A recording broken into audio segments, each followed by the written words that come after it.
আসসালামু আলাইকুম। Adobe Illustrator দিয়ে কিভাবে কাজ করব? Adobe Illustrator দিয়ে আমরা যে কাজই করতে যাই তার জন্য হচ্ছে সর্বপ্রথম কিন্তু আমাদের সেই Adobe Illustrator যে টুলস গুলো আছে সেই টুলস গুলো সম্পর্কে আমাদের ধারণা রাখতে হবে। যদি আমরা সেই টুলস এর ব্যবহার সঠিকভাবে করতে পারি তাহলে আমরা যে কোনো জিনিস নিজের ক্রিয়েটিভিটি দিয়ে তৈরি করতে পারবো।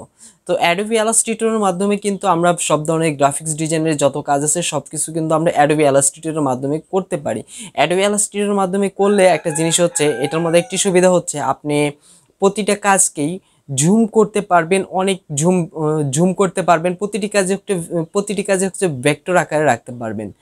আমরা ফটোশপের মাধ্যমে যে কাজগুলো করতে পারবো Adobe Illustrator এর মাধ্যমে আমরা সেই কাজগুলো কিন্তু খুবই নিখুঁতভাবে করতে পারি। আর একটা জিনিস Adobe Illustrator হচ্ছে কাজ করার সুবিধাগুলো একটু বেশি।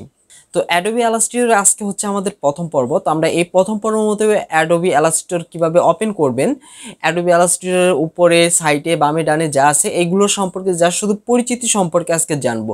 কারণ আমরা যদি প্রথম পর্বে পরিচিতি সম্পর্কে না জানি, সরাসরি যদি কাজে চলে যাই, আমি হয়তো কাজ করার স্বার্থে আমি তো কখনো কোনোটার একটা নাম বলবো, হয়তো আপনি তখন বুঝতে পারবেন না। তার জন্য হচ্ছে প্রথম ভিডিওতে আমি যে সাইটের যে নামগুলো বলছি সেই নামগুলোই মাথায় রাখবেন বা কোনো খাতায় একটি নোট করে রাখবেন।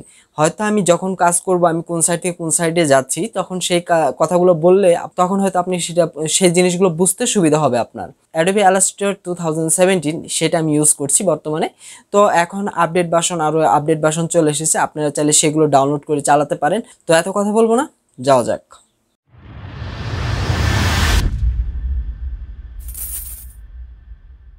পিসির স্ক্রিনে আসার পর পিসির স্ক্রিন থেকে হচ্ছে আমরা Adobe Illustrator CC 2017 সেটা আমি চালাচ্ছি বর্তমানে। তো সেটা আমি ওপেন করছি।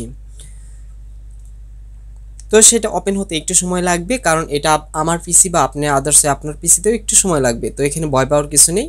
তো এরকম একটি ইন্টারফেস আসবে। ইন্টারফেস আসার পর এখানে আমরা নিউ, ওপেন, স্টার্ট নাও এইগুলো অপশন পাবো।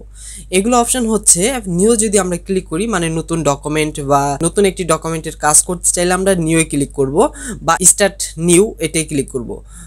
নিউ বা স্টার্ট নিউ এই দুইটার মধ্যে যে কোনো একটা ক্লিক করলে আমরা নতুন ডকুমেন্টের কাজ করতে পারবো। আর ওপেন হচ্ছে আমরা পূর্বে যদি অনেক আগে যদি কাজ করে থাকি সেই কাজগুলো যদি আমরা সেভ করে রাখি তাহলে সেই লোকেশন অনুসারে আমরা সেই ফাইলটি ওপেন করে আমরা সেটা আবার মডিফাই করতে পারবো। তো আমার যেহেতু লাগছে না, আমরা এখান থেকে শর্টকাট ইউজ করতে পারি, কিবোর্ড থেকে কন্ট্রোল এন, এখান থেকেও কিন্তু আমরা শর্টকাট কন্ট্রোল এন বা স্টার্ট নিউ এটার মধ্যে আমরা ক্লিক করতে পারি। তো এটার মধ্যে ক্লিক করার পর এরকম একটি ইন্টারফেস আপনার সামনে আসবে। এটা হচ্ছে রিসেন্ট। তো আমি এর আগে একবার এটার ওপেন করেছিলাম, ওপেন করার পর একটি A4 সাইজের পেজে আমি কিছুটা কাজ করেছিলাম। সেগুলো হচ্ছে আপনার এই যে রিসেন্ট অপশনে থাকবে। আপনি যদি যে কাজগুলো করবেন সেই কাজগুলো এখানে এসে সেভ হয়ে থাকবে। আর যদি আপনি কোনো ফাইলের কাজ করে সেগুলো সেভ করে রাখেন তাহলে এইখানে এসে শো করবে। আর তাছাড়া এখানে মোবাইলের কিছু পিসেট দেওয়া আছে। এখানে যে মোবাইলের পিসেট দেওয়া আছে এগুলো দিয়েও আমরা চাইলে মোবাইলের পিসেট দিয়ে আমরা কাজ করতে পারি। তো আমরা আদার্স হয়ে চাইলে আমরা আমাদের নিজের মতো করে পিসেট তৈরি করেও কাজ করতে পারি। তারপরে এখানে আছে ওয়েবের কিছু পিসেট, এখানে বেশ কিছু ওয়েবের পিসেট আছে সেগুলো আমরা ব্যবহার করতে পারি। এখানে প্রিন্টের কিছু পিসেট আছে এবং কি ফিল্ম অ্যান্ড ভিডিও এটার কিছু পিসেট আছে। এখানে বেশ কিছু পিসেট দেওয়া আছে এবং কি আর্ট অ্যান্ড ইলাস্ট্রেশন এটার কিছু পিসেট দেওয়া আছে, আমরা এগুলো দিয়েও কাজ করতে পারি। তো আমাদের কাজ হচ্ছে প্রিন্টের। তো প্রিন্টে আসার পর এখানে আমরা পাবো লেটার A4 লিগ্যাল। তো এখানে বেশ কিছু দেওয়া আছে। তো আমরা এখান থেকে A4 সাইজ যেটা আছে সেটাকে সিলেক্ট করব। সিলেক্ট করার পর আমরা দেখতে পারবো এখানে। তো আমরা এখান থেকে যদি ক্লিক করি এখানে পয়েন্টস, পিচ, ইঞ্চি, মিলিমিটার, সেন্টিমিটার, পিক্সেল এখানে যেগুলো আছে সেগুলো আমরা দেখতে পারবো। এখন হচ্ছে আমাদের বায়ার যখন আমাদের যে কোনো একটি কাজ দিবে তখন সে কিন্তু কত ইঞ্চি বা কত মেকআপ, কত পিক্সেল, কত মিলিমিটার এগুলো কিন্তু সে বলে দেয়। যে অনেকে আছে অনেকে এই করে দেয়। তো আমরা বেশিরভাগ বিজনেস কার্ডের কিন্তু ইঞ্চি ব্যবহার করে থাকি। তো আমি এখান থেকে পয়েন্টস আছে পয়েন্টসেই রাখছি এবং এখান থেকে কালার যেটা থাকবে CMYK এই কালারটি আমরা রাখবো। আমাদের হচ্ছে যখন প্রিন্টের কাজ করতে যাব তখন এই কালারটি থাকবে। আদার্স প্রিন্ট ছাড়া যে কোনো কাজ করতে গেলে তখন RGB কালার এটা ব্যবহার করব। তো তারপর এখান থেকে আমরা ক্রিয়েট অপশন পাবো, ক্রিয়েটে একটা ক্লিক করব। ক্রিয়েটে ক্লিক করার পর আমাদের সামনে এরকম একটি হোয়াইট বোর্ড ওপেন হবে। তো হোয়াইট বোর্ডটি ওপেন হওয়ার পর আমরা এখন এই যে উপর দিয়ে যেগুলো আছে, উপর দিয়ে যেগুলো দেখতে পাচ্ছি এগুলো হচ্ছে মেনু বার। এইগুলো হচ্ছে মেনু বার। আর আমাদের বাদিকে এই যে এইগুলো হচ্ছে প্রত্যেকটি টুলস। আমরা এখান থেকে টুলস দিয়ে আমাদের এইখান থেকে টুলস ব্যবহার করে আমাদের যে কাজগুলো করতে হবে, আমরা যে কাজগুলো করে যাব সেই কাজ করার জন্য আমাদের এই টুলসগুলো ব্যবহার করতে হবে। আর আমরা যখন এই টুলসগুলোকে ব্যবহার করতে যাব তখন এই যে এইটুকু হচ্ছে অপশন বার, এই অপশন বারে বিভিন্ন অপশন চালু হয়ে যাবে। এখন আমাদের এখানে সিলেকশন টুলস আছে বিধায় এইগুলো অপশন চালু আছে। আমরা যদি এখান থেকে এই টুলসটি রেক্টেঙ্গুলার টুলসটি সিলেক্ট করি তখন আমাদের এখানে কিন্তু কিছুটা হলেও পরিবর্তন আসবে এই অপশন বারে। আমাদের অপশন বারটি আমাদের টুলস অনুসারে পরিবর্তন হয়ে থাকে। তো আমরা এইটা হচ্ছে এইভাবে ওপেন করব এবং ওপেন করার পর এইভাবে আমাদের হচ্ছে কোনো ফাইল বা ডকুমেন্টস করার ইচ্ছা হলে আমরা করতে পারি। বা আমাদের এই ফাইলটি যদি এখন সেভ করতে হয় তাহলে ফাইল অপশনে যাব। ফাইল থেকে এখানে বিভিন্ন save a copy, save as, templates, save selection. তো আমরা এখান থেকে এক্সপোর্ট অপশন পাবো। এক্সপোর্টের থেকে আমরা সেভ এক্সপোর্ট অ্যাজ এটা একটি ক্লিক করব।